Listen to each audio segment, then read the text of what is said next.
குமரேச சதகம்.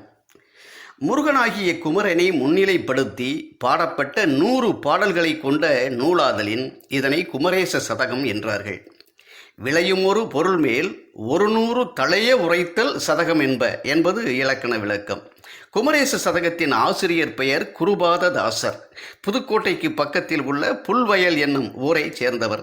தன்னுடைய சொந்த ஊரில் உள்ள முருகன் மேல் பக்தி கொண்டவராய் சதகம் பாடி அதற்கு குமரேச சதகம் என்று பெயர் வைத்ததோடு தன் பெயரையும் குருவாகிய முருகன் குமரனின் திருநாமம் பிரதிபலிக்க குருபாததாசன் என்று வைத்துக் கொண்டார் போல் தெரிகிறது. இவருடைய இயற்பெயர் முத்து மீனாட்சி. ஏறத்தாழ 200 ஆண்டுகளுக்கு முற்பட்டவராய் இருப்பார் போல் தெரிகிறது என்று ஆய்வாளர்கள் குறிப்பிட்டுள்ளார்கள்.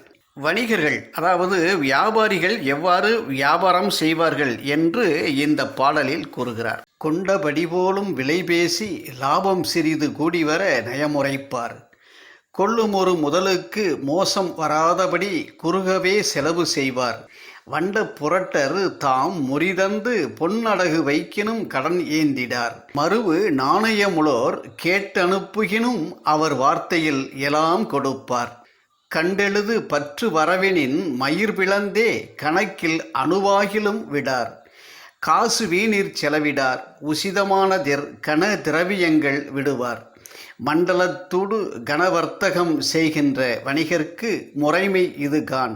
மயிலேறி விளையாடு குகனே, புல்வயல் நீடு மலைமேவு குமரேசனே.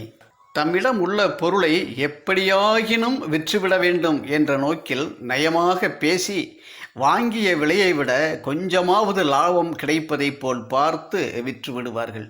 லாபம் இல்லாமல் எந்த பொருளும் அவர் கைவிட்டு போகாது. பார்த்து பார்த்து செலவு செய்வார்கள். கை முதலுக்கு மோசம் வராதபடிதான் அவர்களுடைய செலவு கணக்கு இருக்கும்.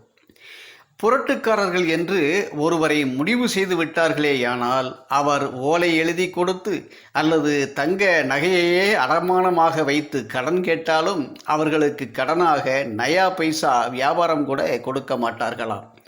அதை வண்ட புரட்டர் தாம் முறிதந்து என்கிறார்.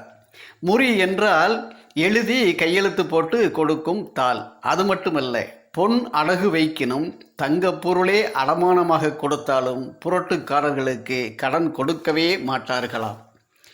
மறுவு நாணயமுளோர் கேட்டனுப்புகினும் அவர் வார்த்தையில் எல்லாம் கொடுப்பார். நாணயமுள்ளவர்கள் நேரில் வந்துதான் வாங்க வேண்டும் என்பதில்லை. யார் மூலமாவது சொல்லி அனுப்பினால் கூட அவர்களிடம் பொருளை கொடுத்தனுப்பி விடுவார்களாம். பற்று வரவு என்று வந்துவிட்டால் வாய் சொல்லெல்லாம் கிடையவே கிடையாது. எல்லாம் எழுத்துப்பூர்வமாகத்தான். அதுவும் எப்படி? ஒரு ரோமத்தை 2ஆக பிரித்தால் எப்படி நுண்ணியதாக இருக்குமோ அப்படி இருக்குமாம் கணக்கு எழுதுவது.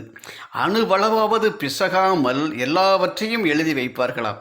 இதை கண்டெழுது பற்று வரவினின் மயிர் பிளந்தே கணக்கில் அணுவாகிலும் விடார் என்கிறார்.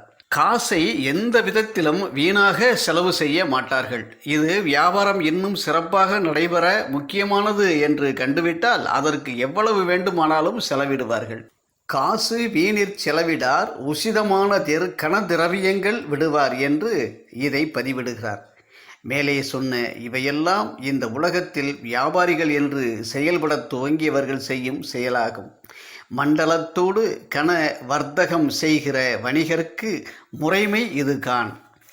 மயிலேறி விளையாடு குகனே, புல்வயல் நீடு மலைமேவு குமரேசனே என்று பாடலை முடிக்கிறார். இவையெல்லாம் வியாபாரிகளின் குணம் என்று சொல்வதை விட ஒரு வியாபாரி, அதிலும் புதிதாக வியாபாரம் ஆரம்பிக்கின்றவர்கள் பின்பற்ற வேண்டிய நெறிமுறைகள் என்று எடுத்துக்கொள்ளலாம். குமரேச சதகத்தில் 4வது பாடலாக வந்துள்ள இந்த அருமையான பயனுள்ள இந்த பாடலை கேட்டீர்கள் அல்லவா? மீண்டும் இன்னொரு பாடலில் சந்திப்போம்.